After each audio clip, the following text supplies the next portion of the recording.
Welcome to our explainer on a guy whose words are literally so psychologically brutal, they've been known to drive readers straight into existential crises. Today, we're diving deep into the life, the roller coaster career, and the intense personal dramas of a figure who didn't just write books, but basically created mirrors that reflect the absolute darkest corners of the human mind. We're talking, of course, about Fyodor Dostoevsky. And our journey into this dark, almost cinematic world actually starts at the absolute end of his life, or, well, at least what he firmly believed was the end. Because as the saying goes, some men kill with weapons, but others kill with ideas. And the ideas we're about to unpack, they're potent. I mean, they literally changed psychology, inspired the world's greatest philosophers, and even predicted totalitarianism decades before it actually happened. Okay, I want you to picture this. It's December of 1849. We're in St. Petersburg. A 28-year-old Dostoevsky is marched out into this freezing public square. He's tied to a post, a white cloth is pulled over his head, and he is blindfolded, standing right in front of a firing squad. The drums are rolling. That final countdown is just echoing in the freezing air. 3, 2, 1. He legitimately believes he has only seconds left to live. But the soldiers didn't shoot.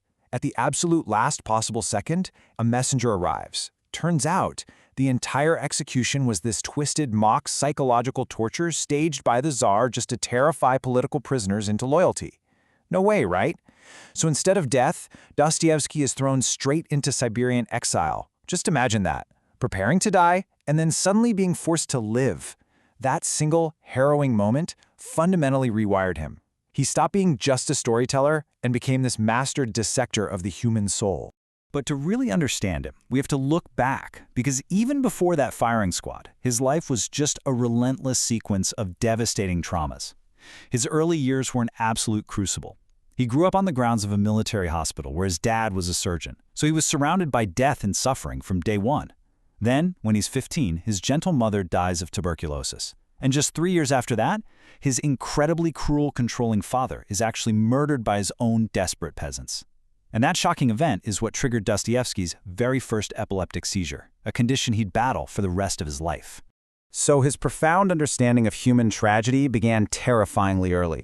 When he was just 9 years old, a young girl he was close friends with at that hospital was brutally murdered. This catastrophic loss of innocence just left this permanent, gaping wound in his heart. It basically convinced him that to take someone's life is a terrible sin, for sure. But to take away their faith in the beauty of life, that is humanity's ultimate crime. So, desperately seeking some kind of purpose, he leaves school at 23 to focus on his writing career full-time. And because he grew up surrounded by poverty, his very first novel, Poor Folk, was this massive, immediate success.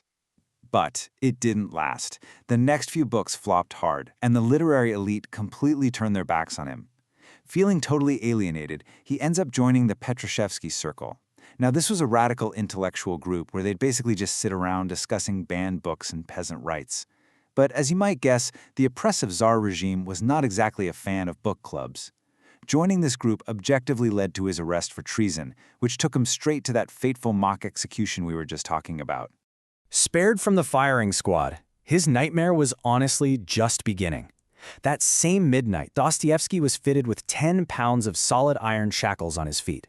He was thrown onto an open sledge and literally dragged across the frozen Russian wastelands to Siberia. We're talking 4 brutal years of forced labor and incredibly degrading conditions, and then immediately after that, 6 desolate years of forced military service out on the Mongolian border. And surviving prison, enduring those inhumane, freezing conditions, shattered him physically. But it sharpened his psychological insight in ways a comfortable life literally never could have. He was packed into rotten filth, like fish in a barrel, where chains would tangle if a man even tried to move in his sleep. Mingling with murderers and society's absolute darkest figures, he got to observe human nature at its most raw and unfiltered. When he finally returns home, he's 10 years older, and his personal life just becomes this wild string of chaotic dramas. First, there's Maria, a widow he met in exile. It was this confusing trauma bond where he loved her, but it really didn't seem mutual. Then comes Polina, a 21-year-old who inspired his most toxic female characters right before totally ghosting him. Finally, completely drowning in a severe gambling addiction and crushing writing deadlines, he hires a 20-year-old stenographer named Anna. And Anna, she didn't judge him. She just helped him write. He ended up proposing. She said yes, and she essentially saved his life, managing his finances, his seizures, and finally bringing a little bit of peace to his chaos. All right, let's move into our next section here. Dissecting the human soul. Creating mirrors, not characters. See, Dostoevsky didn't just write stories. Most writers create characters, right?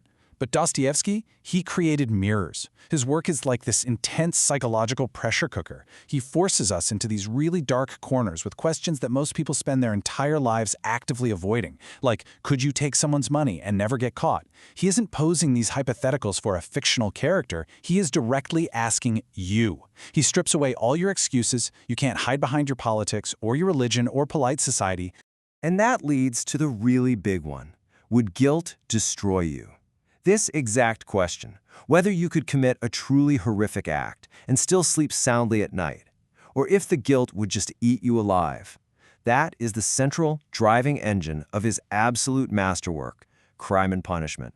In that book, the main character, Raskolnikov, convinces himself that murder can totally be justified if it creates a better future. Basically, that extraordinary people are just above morality.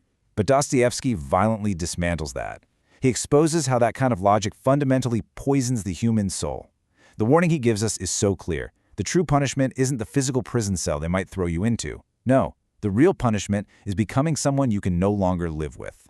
And he takes this even further in Notes from Underground. I mean, he wrote this decades before modern psychology even had terms for things like nihilism or clinical depression. But he identified something so startling. He realized that humans are not purely rational creatures. We'll actually deliberately choose suffering simply to prove that we're free. I mean, think about it. How often do people ruin a perfectly good situation just because they resent being told what to do? It's wild, but it's true. Now, this deep, almost uncomfortable understanding of human chaos eventually evolved into a terrifying historical prophecy. Way before the totalitarian regimes of the 20th century rose to power, his novel Demons basically mapped out the catastrophic dangers of ideological extremism. He warned us about exactly what happens when a society replaces individual morality with a radical ideology. He painted this chilling picture of a world where evil becomes acceptable as long as the goal is noble, where violence becomes a virtue, lies become truth, and people simply stop thinking for themselves and just start obeying. It's exactly why we can't just view him as a novelist. He was an actual explorer of human consciousness. The absolute greatest minds of the 19th and 20th centuries couldn't ignore him. Nietzsche literally called him one of the greatest psychologists he'd ever encountered. Freud couldn't get over his extraordinary insight into the unconscious mind.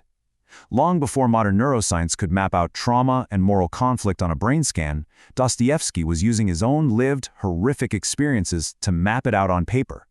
He heavily influenced heavyweights like Einstein, Kafka, and Camus. Then, in his 50s, older, physically slower but mentally sharper than ever, and finally stabilized by Anna's incredible support, he hit a turning point. He didn't need to write just to pay off gambling debts anymore. He wrote because he had something monumental to say. He poured every ounce of his trauma, his philosophy, and a lifetime of spiritual agony into his final masterpiece, The Brothers Karamazov. He even told Anna that if he died tomorrow, he'd be fine with it, because he had said everything he ever needed to say in this one single book. And, true to his word, his final chapter came just shortly after completing it. In February of 1881, at the age of 59, he woke up with a hemorrhage behind his eyes. Just days later, he passed away. After a lifetime of total chaos, fake executions, brutal Siberian prisons, and devastating seizures, his death was remarkably peaceful. Over 30,000 mourners, from wealthy nobles to beggars in the street to radical students, packed St. Petersburg. They all came to honor a man who survived the absolute worst humanity had to offer, yet somehow still found the courage to write about hope. Ultimately, Dostoevsky remains the most dangerous writer in history because his books do something terrifying. They strip away your defenses. He forces you to look into that mirror and face the most intimidating monster of all, the raw, unfiltered version of yourself that only you know. So, as we wrap up this explainer, I'm going to leave you with this impossible, lingering question from the very depths of Dostoevsky's world. Who are you, really?